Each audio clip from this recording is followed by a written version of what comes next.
RoShamBo Recap.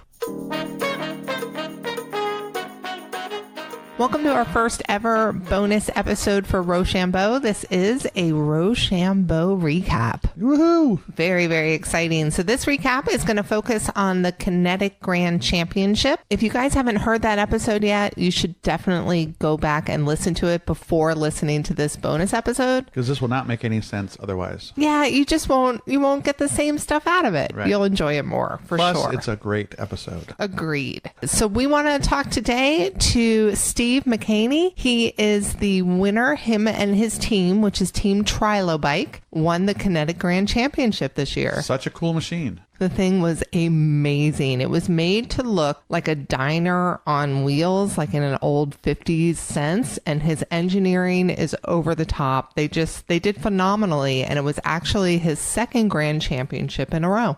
Wow. My name is Steve McHaney. It was our second Grand Champion win in a row.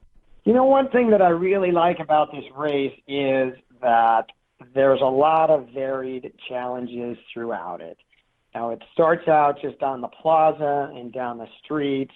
So the first part of it out to the Manila Dunes is just on paved roads. So it's speed is where you can do well there, And then hitting the sand, that's okay. Going down the sand, just down getting over the series of dunes and then down a couple miles down the beach.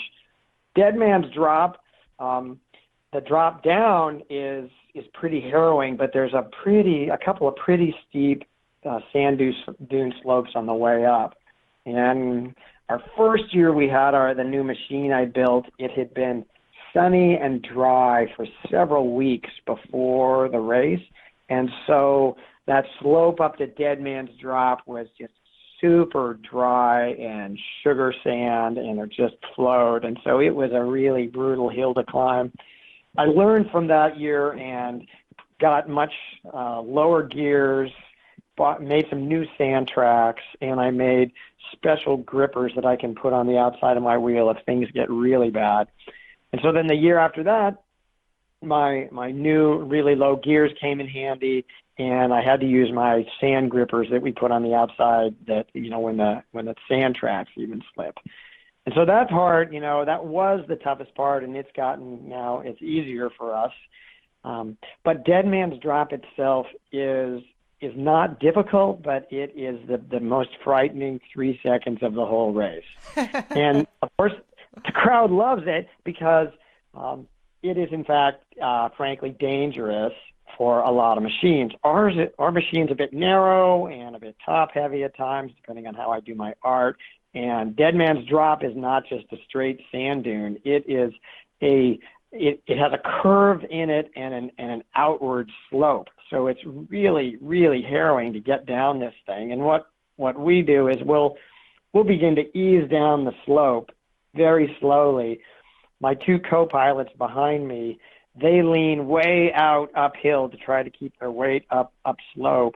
And as soon as we feel that the wheels are slipping, the machine starts to slip a little bit sideways towards the outside, and we just let go of the brakes and basically bomb it down this slope. And it is not at all a totally controlled situation. This year we fishtailed a couple of times, and I was able to just, really carefully correct it, and we just go bouncing down into the trail at the bottom, and we were in one piece. But next year we're probably going to ease it down a bit with a rope. That's allowed by the ACE rules.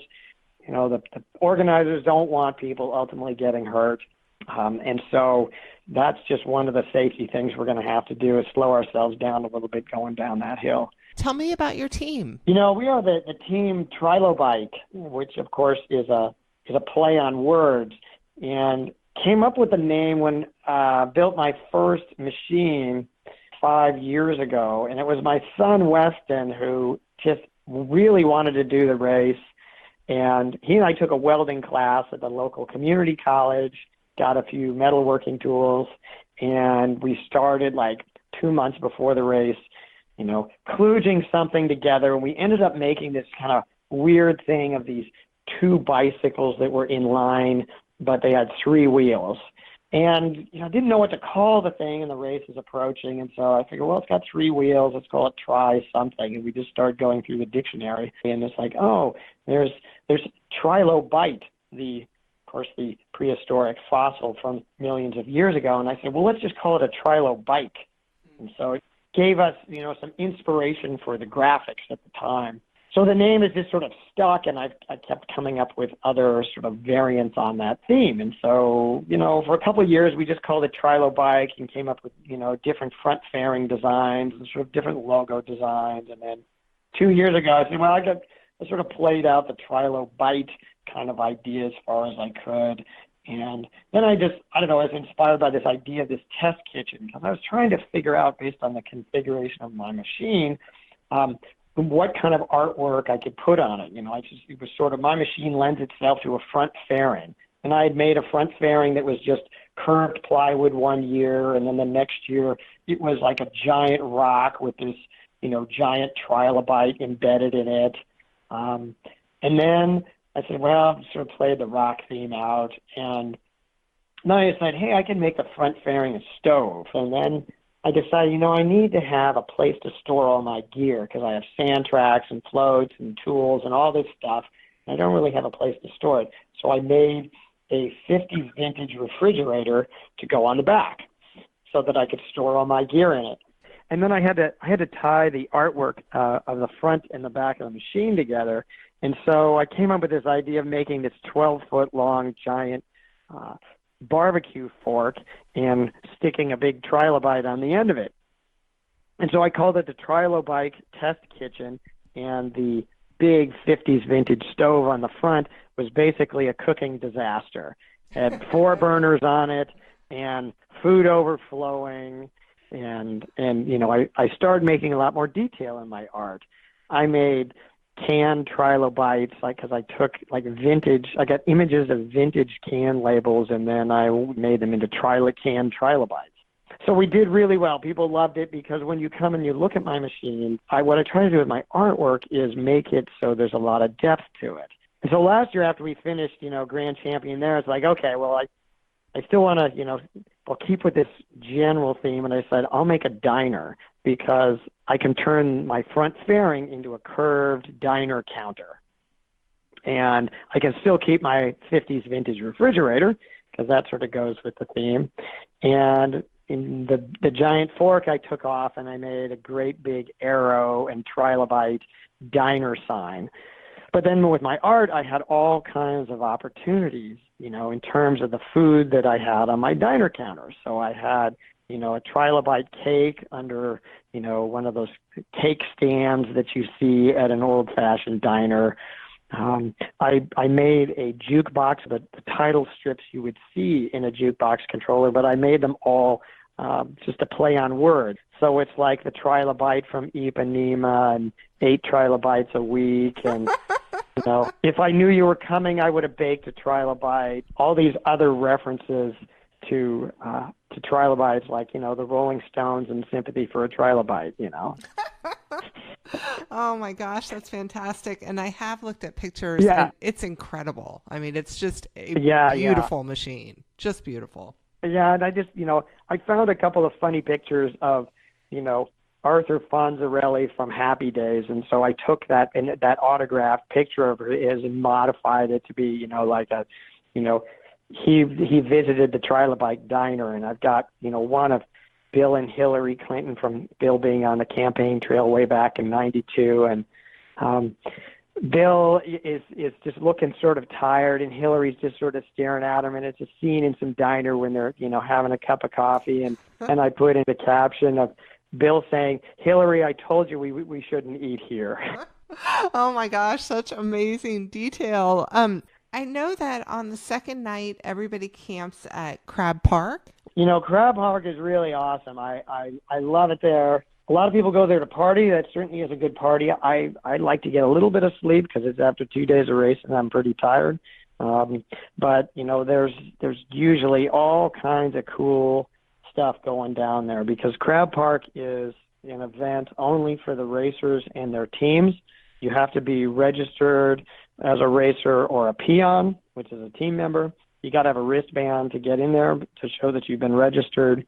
And so what's really cool is it's like everybody is there is associated with the team, and they're, participating and helping make it happen. And so what's really neat is the different teams, they've set up their camps, and people have lights, and they'll have fires and fire pits and food. And Team Crabba this year set up a really cool camp and had a really cool band that played, and lights and a smoke machine. And we set up where our camp was. I had lights all over my machine at night, and a whole bunch of other stuff. Other people do that too. They decorate their machines at night, and there's activities happening on the beach. And what was really cool is my wife and I are in the sort of late afternoon just walking out to the beach, and we stumble upon a wedding that's about to occur, a kinetic wedding, which was like didn't know that was going to happen. And it was so funny. It wasn't a tremendously organized wedding,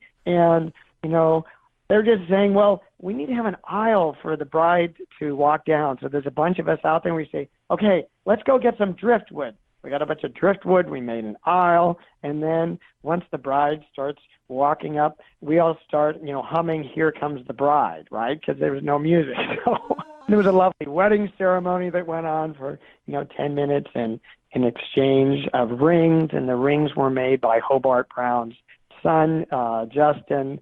And it was really quite interesting. It's like the first kind of impromptu wedding I'd ever seen. That is fantastic. Yeah, it was awesome. The trophy that you guys win comes back every year, but pieces of machines get added to it. Is that accurate? Yes, it is.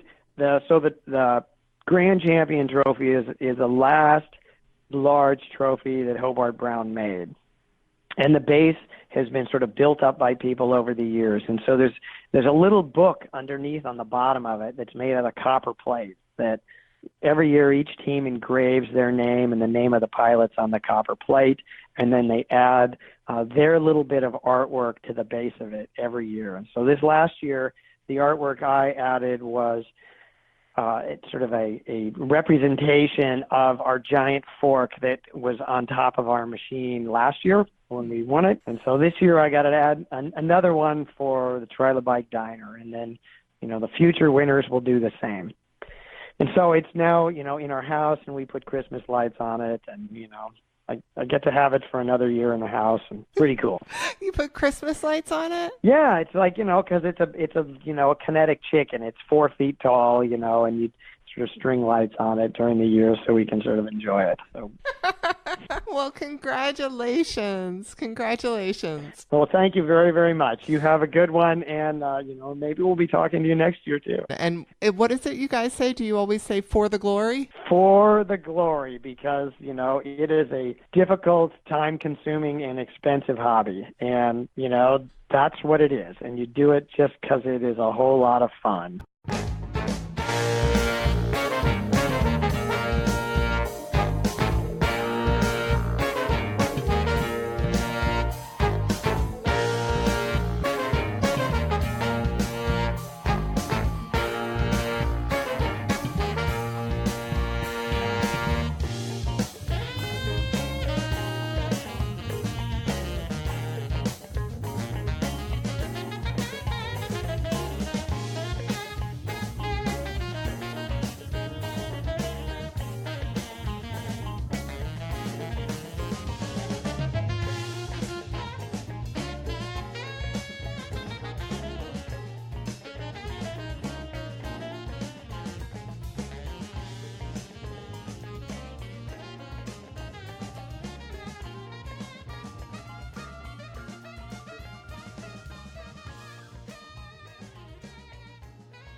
And that's a recap.